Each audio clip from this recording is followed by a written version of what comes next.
How much is the force of friction between a wooden block of mass 5 kg and the horizontal marble floor?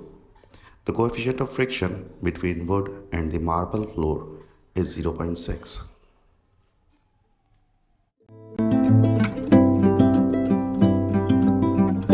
हमारे पास एक marble का floor है, इसके ऊपर हमने एक वुडन बॉक्स रखा हुआ है।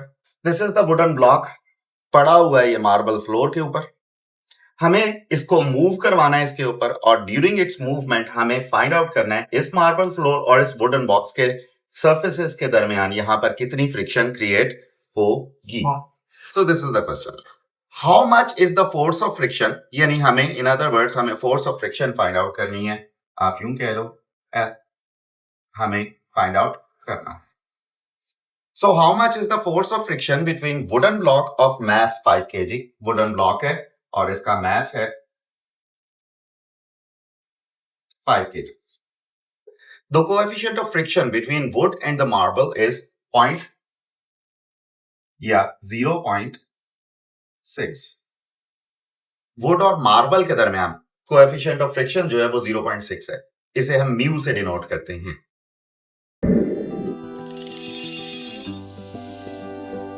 मैस आ गया हमारे पास जी इस ब्लॉक का, इसका मैस है 5 kg।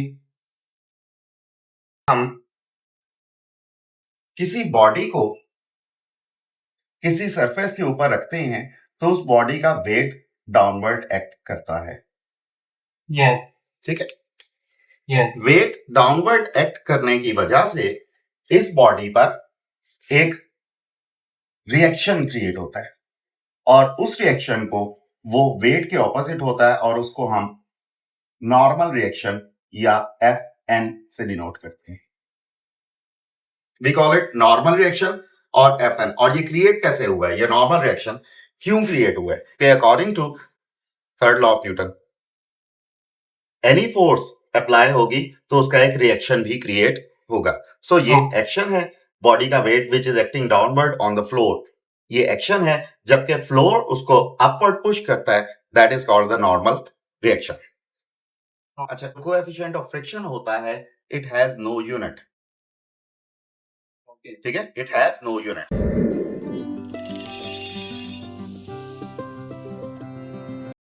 We know that the normal reaction Fn is equals to mg होता है। मैस हमारे पास गिवन है एंड g की वैल्यू नहीं दी हुई, नो प्रॉब्लम। हमें पता है कि इट इज 9.8 मीटर्स पर सेकंड स्क्वायर, लेकिन जिसे हम अप्रोक्सीमेटली 9.8 को हम अप्रोक्सीमेटली 10 मीटर्स पर सेकंड स्क्वायर लिखते हैं। सो Fn मैं फाइंड आउट करूंगा कैसे? नॉर्मल रिएक्शन है ये, डोंट फॉरगेट इट। मैस है 5 kg, g की वैल्यू है 10, so it becomes normal reaction Fn becomes equals to 50, and because it is force, so इसका यूनिट न्यूटन से। ठीक हो गया? ओके। फोर्स ऑफ फ्रिक्शन हमें फाइंड आउट करनी है 1 minute, and it is directly proportional to Fn, and don't forget that this Fn जो होता है it is equals to the weight of the body, because जो नॉर्मल रिएक्शन होता है वो एक्चुअली वेट के ही रिजल्ट में प्रोड्यूस होता है। जब वेट डाउनवर्ड एक्ट करता है तो नॉर्मल रिएक्शन जितना वेट होता है उतना ही नॉर्मल रिएक्शन क्रिएट होता है। ठीक हो गया? ओके। इसमें हमें पता है कि जब हम प्रोपोर्शनल को इक्वल में चेंज करते हैं तो हमें एक कांस्टेंट ऐड करना पड़ता है, and here the constant is mu. इस केस में ये कांस्टेंट म्यू है। So let me find out now force which is mu 0.6 है, एंड Fn अभी हम पीछे से फाइंड आउट करके आए हैं, it is 50 newton. So multiply 50 by 0.6, so 30 newton. Okay, ठीक है, you may note it down Yes. Now. Any questions? No sir. चलो नोट डाउन कर लें।